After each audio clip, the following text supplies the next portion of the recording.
नमस्कार मंडळी, लक्ष्मीच्या पावलांनी या मालिकेच्या आजच्या भागात आज आपण बघणार आहोत. नैनाने जे घाडगे बनवलेले असतात ते सर्व जाळून ठेवलेले असतात, त्यामुळे कोणीही ते खात नाही. तर कला म्हणते की मी एक काम करते, मी पटकन पिठलं भात बनवून आणते.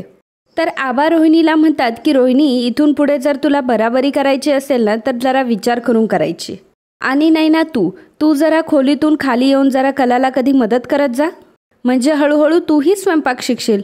तर नैना लगेच म्हणते की आबा, माझ्या ह्या अवस्थेत मी कसा स्वयंपाक करायचा. आबा स्पष्टपणे सांगतात की चांगला स्वयंपाक करण्यासाठी कुठल्याही अवस्थेची गरज नसते. आपल्या माणसांना खाऊ घालण्याची इच्छा आणि प्रेम असेल ना तर सगळ्या गोष्टी होतात.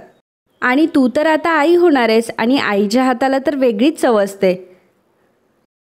सुनांना स्वयंपाक यायलाच हवा अशा मताचा मी तर नाही आहे, परंतु स्वतःला स्वतःचं पोट तरी भरता येईल एवढा तरी स्वयंपाक यायलाच हवा. त्यामुळे तू कलाकडनं सगळं शिकून घे. आबा सर्वांना सांगतात की उद्या आपण देवदर्शनाला जातोय आणि मंदिरात मी आधीच बोलून ठेवलं आहे, त्यामुळे सकाळी सकाळी नाश्ता झाला की आपण लगेच निघायचं आहे. अद्वैत आबांना म्हणतो की आबा, पण आपल्याला असं कसं जाता येईल, कारण आत्ताच आपल्याला कॉन्ट्रॅक्ट मिळालं आहे, एक्सपान्शन वाढलं आहे, मग कसं काय हे सगळं शक्य आहे. आबा म्हणतात की हो अद्वैत, मला माहिती आहे तुझं काम आहे, तू एक काम कर, तू घरीच थांब, आम्ही बाकीचे सर्वजण देवदर्शनाला जातो. रोहिणी म्हणते की मग डॅड, राहुलला सुद्धा इथंच थांबू द्या, कारण राहुलला सुद्धा या नवीन डीलबद्दल सगळं काही माहिती आहे. आबा म्हणतात की अगं, राहुलसाठीच तर हा घाट घातलाय आणि तुला माहिती आहे ना राहुल आणि नैनाचं लग्न कुठल्या परिस्थितीत झालंय. घरामध्ये लग्नाचं वातावरण असताना सुद्धा कोणाच्याही तोंडावर आनंद नव्हता. माझ्या मनाला काही ते पटलेलं नाहीये आणि तसंही त्या नवीन डीलमध्ये राहुलचं काहीच काम नाहीये. तसंही त्या डीलमध्ये अद्वैतने एकट्याने सगळं निभावलंय. सरोज आबांना म्हणते की आबा, तुम्ही एक काम करा, तुम्ही सर्व जाऊन या, मी घरीच थांबते. तेव्हा आबा म्हणतात की नाही सरोज, अगं कितीतरी दिवस झाले आपण देवदर्शनाला गेलो नाही आणि तू अद्वैतची आई आहेस ना, त्याच्या सुखासाठी तर तुला दर्शनाला यावंच लागेल. आबा कलाला सांगतात की कला, तू एक काम कर, तू देखील घरीच थांब अद्वैतसोबत. अद्वैत आणि कला एकमेकांच्या तोंडाकडे पाहू लागतात, तर सरोज सुद्धा अद्वैतकडे रागाने बघत असते. आबा सगळ्यांना सांगतात की उद्या सर्वजण तयारीला लागा, आपल्याला उद्याच्या उद्या निघायचंय. अद्वैत विचार करत असतो की बापरे, ह्या अति आगाऊसोबत 2 दिवस मला राहायचंय. कलाला सुद्धा फार टेन्शन आलेलं असतं की याचा अर्थ घरामध्ये फक्त मी आणि आगाऊ असणार. इकडे संगीता बाजाराची तयारी करत असते. त्यामध्ये 10 किलो मुगाची डाळ, 5 किलो उडदाची डाळ, पापडाचा खार असं काय काय लिहित असते. तिथे बाबा येतात आणि बाबा संगीताला म्हणतात की काय ग संगीता, काय करतेयस. तेव्हा संगीता म्हणते की हो, आता उन्हाळा संपत चाललाय, वाळवणाची तयारी करायला पाहिजे काहीतरी. बाबा म्हणतात की अगं, मग पापडासाठी एवढी 10 किलो मुगाची डाळ. संगीता म्हणते की अहो, म्हटलं मीही आता तुम्हाला हातभार लावेल आणि तुम्ही मला म्हणता ना की तुझ्या हातचे पापड चांगले होतात म्हणून. बाबा म्हणतात की संगे, अगं काहीच करू नकोस, तू फक्त घरचं सांभाळ, मी बघतो की बाहेरचं सगळं. संगीता म्हणते की अहो, तुम्ही इतकं काम करता, इतका हातभार लावता आणि मी थोडंसं काही केलं तर काय बिघडतो. आणि तसं पण तुम्ही मिसळीच्या स्टॉलवर गेल्यावर आणि काजल कॉलेजात गेल्यावर मी एकटीच असते ना. अहो, ती शेजारची बाईच म्हटली की ज्या दुकानात ती तिच्या कुरड्या ठेवते ना, तर त्याच दुकानात तुमचे पापड ठेवा, चांगली विक्री होईल. आणि आता तर मी तुमचं अजिबात काही ऐकणार नाहीये, हे फायनल आहे. इकडे सकाळी सकाळी कला आता रूम आवरत असते आणि अद्वैत त्याचं काम करत असतो. कला आता फर्निचरवरची धूळ झटकत असते, तर अद्वैत तिला म्हणतो की काय चाललंय, तुला मला काम नाही करू द्यायचंय का. कला म्हणते की मी माझं काम करतेय, तुला काही प्रॉब्लेम आहे का. तर अद्वैत म्हणतो की हो, असं कोण करतं, आणि ते माझं मॅगझिन आहे त्याच्यावर मी काम करतोय ते. कला म्हणते की हो का, मला वाटलं ते असंच पडलंय खाली. अद्वैत म्हणतो की असंच पाडायला काय मी म्हणजे तू आहेस का. हे बघ, मला सगळ्या गोष्टी व्यवस्थित लागतात हा. तेव्हा कला म्हणते की हो का, मला ही सगळ्या गोष्टी व्यवस्थितच लागतात. आपल्या दोघांमध्ये फरक फक्त एवढाच आहे की मला ज्या गोष्टी लागतात ना त्या माझ्या मी करते आणि तू सगळ्या गोष्टी ऑर्डर देऊन करून घेतो. अद्वैत म्हणतो की हो, देतो मी ऑर्डर, तुला जे समजायचे ते समज, परंतु आता तू मला डिस्टर्ब करू नकोस हा. हिच्यासोबत आजचा दिवस कसा जाणार आहे काय माहिती. हे आबा पण ना, घेऊन जायचं होतं ना हिला देवदर्शनाला, ठेवलं इथं माझ्या डोक्यावर नाचायला. एकटा घरामध्ये असतो तर सुखाने घरामध्ये राहिलो असतो. काय म्हणते की 1 मिनिट, माझ्याकडे अक्कल जरा जास्त आहे, त्यामुळे मला अक्कलची गरज नव्हती, तुला अक्कलची गरज जास्त आहे, त्यामुळे तू देवाकडे जायला पाहिजे होतं. आणि त्यातल्या त्यात समाधानी कसं राहायचं हेही तुला माहीत नाहीये. बघ ना, आता तुझ्याकडे इगो आहे, पण फक्त इगो नाही आहे तुझ्याकडे, अति इगो आहे. आणि तू शहाणा तर अजिबात नाही आहेस, तर तू अति शहाणा आहेस. अद्वैत म्हणतो की अच्छा, म्हणजे तू फक्त आगाऊ नाही अति आगाऊ आहे त्या लॉजिकने बोललीस ना, बरोबर ना, असं म्हणून अद्वैत हसायला लागतो. कला म्हणते की बोल बोल, तरी पण म्हटलं की अजून तू बोलला कसा नाही, आणि आबांनी तर ना मलाच सोबत न्यायला पाहिजे होतं. निदान 2 दिवस मला तुला सहन तरी नसतं करावं लागलं. पण आता काय पर्याय दुसरा माझ्याकडे. तर अद्वैत म्हणतो की पर्याय आहे की तुझ्याकडे, जा माझ्या रूममधून निघून. कला म्हणते की काय रे तुझं सारखं सारखं ह्या रूममधून निघून जा निघून जा, मला काय इथे राहण्याची खूप हौस वाटते का. एकतर मी तुला एवढी तुझी खोली आवरून देते, त्याबद्दल मला थँक्यू म्हणायचं सोडून मला ह्याच गोष्टी शिकवतोय तू तर. तसंही मी पण कोणाकडनं अपेक्षा करते आगाऊ कुठला, असं म्हणून कला जायला लागते. तर अद्वैत तिला शुकशुक करून मागे बोलावून घेतो. कला म्हणते की काय आता. तर अद्वैत म्हणतो की अति आगाऊ, जा आता. इकडे सोहमने काजलला बोलवलेलं असतं. काजल तिथे येते आणि सोहमला म्हणते की काय रे मित्रा, बोल, तू कशाला बोलवलंस मला. तर सोहम म्हणतो की तू ठीक आहेस ना. काजल म्हणते की हो मी ठीक आहे. सोहम तिला म्हणत असतो की अगं तुला माहिती आहे का, आबा आज आम्हाला सगळ्यांना देवदर्शनाला घेऊन जाणार आहे. फक्त अद्वैत दादा आणि कला वहिनी दोघंच घरी असणार आहे. मग तू काही तिकडे फिरकू वगैरे नको हा, नाही तर तुला सवय आहे तिकडे फिरकायची. काजल म्हणते की हो मित्रा, नाही जाणार आपण तिकडे. काजल खूप उदास वाटत असते. तेव्हा सोहम म्हणतो की हे असं तुझं बरं वाटत नाहीये हां, काय झालंय तुला, तुझ्यातला तो गुंड कुठे गेला. काजल म्हणते की काही नाही, काही प्रॉब्लेम नाही आहे. सोहम म्हणतो की हे बघ, काहीतरी प्रॉब्लेम तर नक्कीच आहे आणि मला तो प्रॉब्लेम ऐकायचा आहे. सांग बरं काय झालंय ते. आणि तू मला मित्र म्हणतेस ना तुझा, मग काय प्रॉब्लेम आहे सांग बरं मला. काजल मग सांगू लागते की माझ्या घरी प्रॉब्लेम झालाय. आईने नैना दिदीच्या लग्नासाठी कर्ज घेतलं होतं आणि त्या कर्जाचे हप्ते थकलेत. त्या पतसंस्थेच्या लोकांनी घरी येऊन तर कलाताईची गाडीसुद्धा घेऊन गेलेत. आपल्याला काही करून आईबाबांची मदत करायची आणि ती गाडीसुद्धा परत आणायची. सोहम तिला म्हणतो की अगं एवढंच ना, मग ही गोष्ट तुम्हाला आधी सांगायची होतीस ना. तुला जेवढे पैसे लागतात तेवढे तू मला सांग, मी तुला आत्ता देतो, तू मला नंतर दे. सोहम लगेच त्याच्या वॉलेटमधून पैसे काढून काजलला देत असतो. काजल विचार करत असते की नाही, कलाताईने अजून कोणाकडूनही पैसे घेतले नाही. कलाताईने नेहमी कष्टानेच पैसे कमवले, मग मी हे पैसे कसे काय घेऊ शकते. आणि जर ताईला ही गोष्ट कळली ना तर ती जाम नाराज होईल माझ्यावर. काजल सोहमला म्हणते की नाही सोहम, मला हे पैसे नको आहे आणि असे आयते पैसे घेऊन मला माझी अडचण अजिबात भागवायची नाही आहे. आणि आपली कलाताई नेहमी म्हणते की एकदा जर माणसाला आयते पैसे घ्यायची सवय लागली ना तर माणूस कष्ट करायला कमी बघतो. त्यामुळे आपण काय तुझ्याकडनं हे पैसे नाही घेऊ शकत. काजल सोहमकडून मदत घेण्यासाठी सक्त नकार देते. तर सोहम म्हणतो की ठीक आहे, परंतु तुला जेव्हा गरज लागेल ना तेव्हा तू माझ्याकडे मागू शकतेस. सोहम आता तिथून निघून जातो. तर इकडे घरच्यांची जाण्याची तयारी झालेली असते. सर्वजण त्यांच्या त्यांच्या बॅग घेऊन येतात. सगळ्यांकडे छोटी बॅग असते कारण एका दिवसासाठीच जायचं असतं. तर आपली नैना मात्र भली मोठी बॅग घेऊन येते. रजनी नैनाला म्हणत असते की नैना अगं एवढी मोठी बॅग का आणलीस, म्हणजे आपल्याला एकाच दिवसासाठी जायचं आहे.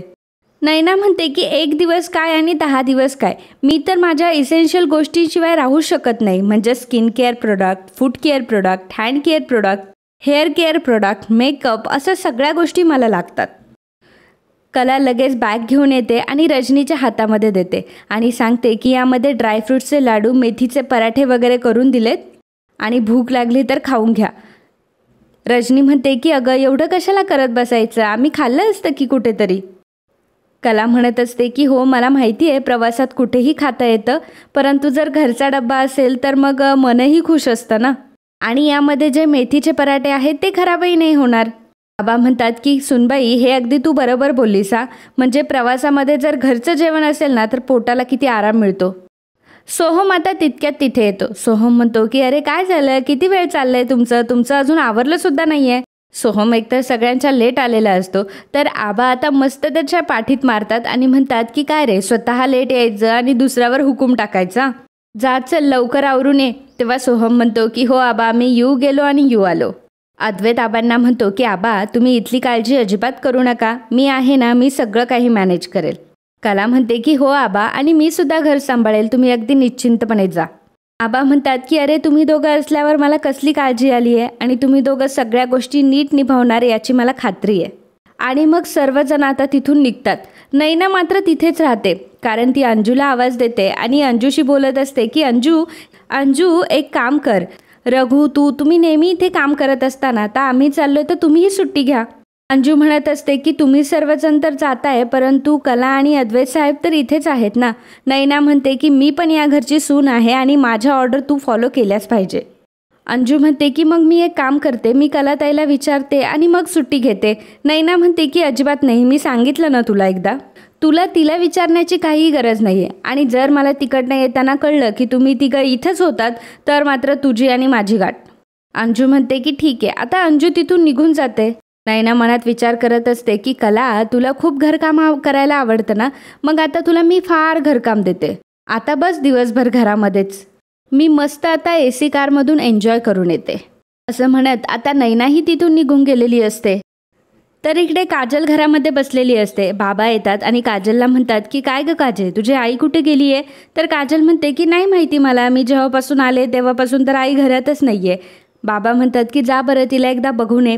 काजल आता आईला बघायला जाते. तेवढ्यातच आता संगीता दारामध्ये येते. संगीताच्या हातामध्ये पिशव्या असतात. काजल त्या पिशव्या घेते आणि म्हणते की आई अगं कसलं सामान आणलेस तू एवढं जडजड?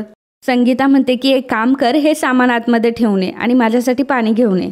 बाबा संगीताला विचारत असतात की काय ग संगे, कुठे गेली होतीस? फोनही उचलत नव्हती आणि एवढं अवजड सामान काय आणलेस तू? संगीता म्हणते की अहो कालच तुम्हाला म्हटले नाही का मी पापडाचा बिझनेस करणार आहे आणि त्यासाठीच आणायला गेले होते सामान. बाबा म्हणतात की अगं संगे, तुला एवढ्या सगळ्या गोष्टी झेपणार आहेत का? तर संगीता म्हणत असते की तुम्ही एवढी मेहनत करता, तुम्ही कोणाचं ऐकता का? नाही ना. आणि मी हा बिझनेस करणार म्हणजे करणार. काजल मनात विचार करत असते की आई बाबा कर्ज फेडण्यासाठी काय काय करताय. काजल, तुला असा हातावर हात धरून अजिबात बसता येणार नाही, तूही काहीतरी करायला पाहिजे. मला आता लवकरात लवकर काहीतरी काम शोधायला हवं. इकडे संध्याकाळच्या वेळी कला स्वयंपाक करत असते. अद्वैत तिथे येतो आणि म्हणतो की अंजू मला भूक लागली आहे, जरा जेवायला वाढ. तेव्हा कला अद्वैतला सांगते की अंजू नाही आहे घरात, अंजू रघु यांना सगळ्यांना सुट्टी दिली आहे, घरात कोणी नाही आहे ना म्हणून. अद्वैत म्हणतो की अंजूला सुट्टी दिली, मग मी कोण आहे? कला म्हणते की हो मला माहिती आहे तू घरामध्ये आहेस ते, आणि मीही घरामध्ये आहे. सगळे घरात नाही आहेत आणि घरात कामही कमी आहे म्हणून त्यांना सुट्टी दिली आहे. अद्वैत म्हणतो की पण मुळात त्यांना सुट्टी दिलीच कशाला? तर कला म्हणत असते की अरे चांदेकर, मला नाही माहिती आहे कोणी सुट्टी दिली एवढं खरं आहे. आणि मिळू देत ना त्यांनाही थोडी सुट्टी, मिळू दे त्यांना थोडा आराम. आणि जर तुला काही हवं असेल तर मला सांग, मी करून देते तुला. हे बघ, मी माझ्यासाठी डाळ तांदळाची खिचडी बनवणार आहे, तुला काही हवं असेल तर सांग मला, तुलाही बनवून देते. अद्वैत म्हणतो की मला काही नको आहे. कला म्हणते की अरे पण तुला भूक लागली होती ना? अद्वैत म्हणतो की मला तुझ्या हातचं काहीही नको आहे. कला म्हणते की असा कसा आहेस रे तू, मी तुला एवढं चांगलं विचारते की काय खाणार आहेस तू, तुला नीट उत्तर देता येत नाही का? मग आता काय तू उपाशी राहणार आहेस का? अद्वैत म्हणतो की मी नाही उपाशी राहणार, मला जे पाहिजे ना ते मी माझ्या हाताने बनवून घेईल. म्हणते की पण आबांनी मला सांगितलं ना हे सगळं. तर अद्वैत म्हणतो की हो मला माहिती आहे, आबांनी तुलाच सांगितलंय आणि आबांनी हेही सांगितलंय की स्वतःचं पोट भरता येईल एवढं अन्न प्रत्येकाला शिजवता आलं पाहिजे. अद्वैत आता फ्रीजमधून अंडी काढतो आणि मनात म्हणत असतो की ही 2 अंडी आहेत माझ्याकडे, या 2 अंड्यांचं ऑमलेट करून घेईल आणि खाईन. उगाचच मला ह्या अतिआगाऊचे उपकार नको आहेत. परंतु अद्वैत विचार करत असतो की पण हे ऑमलेट बनवायचं कसं बनवतात हे ऑमलेट?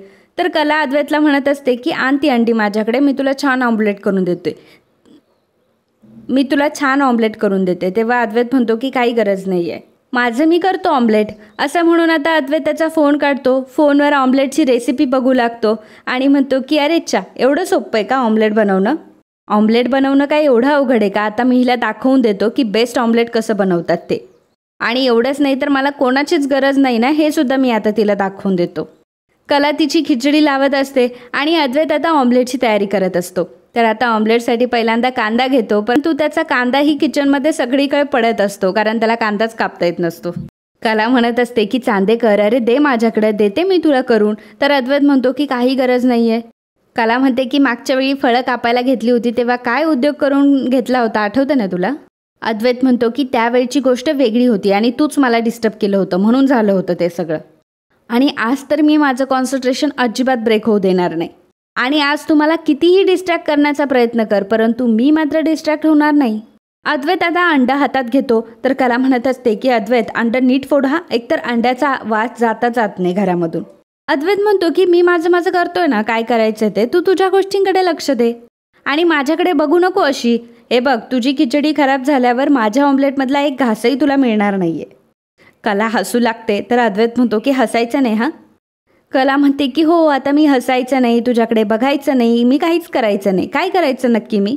अद्वैत म्हणतो की माझं डोकं तर अजिबात खायचं नाही हां, आणि मला अजिबात डिस्टर्ब करू नकोस हां. कला म्हणते की तुला काय करायचं ना ते कर. अद्वैत आता कांदा कापत असतो आणि त्याला कांद्याची खूप कडू येत असते, डोळ्यातून पाणी येत असतं. तर कलाला मात्र त्याचे हे हाल अजिबात देखवत नसतात, परंतु अद्वैतमध्ये एवढा हट्ट असतो की तो कलाची हेल्पच घेत नसतो. तर मित्रांनो, आजचा हा भाग इथेच संपतो. पुढील भागामध्ये आपल्याला बघायला मिळणार आहे अद्वैतने शेवटी अंड हे ओट्यावरच फोडलेलं असतं आणि सगळ्या ओट्यावर त्याने अंड करून टाकलेलं असतं. कला म्हणत असते की अद्वैत, तू अंड फोडलंस ओट्यावर, आता माझं किचन खराब झालं. अद्वैत म्हणतो की ओटा माझा आहे, घर माझं आहे, तुला काय प्रॉब्लेम आहे? अद्वैतने आता शेवटी ऑमलेट बनवलेलं असतं, परंतु तेही जळालेलं असतं आणि त्याला ऑमलेट म्हणताच येणार नाही असं त्याने ऑमलेट बनवलेलं असतं. जेवायला जेव्हा बसतात तेव्हा अद्वैत ते ऑमलेट खात असतो आणि म्हणत असतो की जगात एवढं वाईट ऑमलेट कोणीच बनवलं नसेल. परंतु जेव्हा कला अद्वैतला विचारते की अद्वैत खिचडी खाणार, तेव्हा अद्वैत म्हणतो की एवढं चमचमीत ऑमलेट बनवलेलं असताना तुझ्या हातची खिचडी कशाला खायची? अद्वैत आता रात्रीच्या वेळी उठून काहीतरी खात असतो आणि जेव्हा तो बेडवर झोपायला जातो तेव्हा त्याच्या डोक्यात प्रचंड दुखायला लागतं आणि अद्वैत आता खूपच विचित्र करत असतो. अद्वैतला खूप त्रास होत असतो आणि कला तेव्हा गाढ झोपलेली असते. तर मित्रांनो, अद्वैतला आता नक्की काय होतंय आणि कलाचं त्याच्याकडे लक्ष जाईल का, की अद्वैतचा त्रास अजूनच वाढेल, हे आपल्याला पुढील भागात बघायला मिळणार आहे. त्यामुळे लक्ष्मीच्या पावलांनी या मालिकेचे डेली अपडेट बघण्यासाठी आत्ताच आपल्या चॅनलला सबस्क्राईब करा आणि हा भाग तुम्हाला आवडला असेल तर व्हिडिओला लाईक आणि कमेंट करायला विसरू नका. धन्यवाद.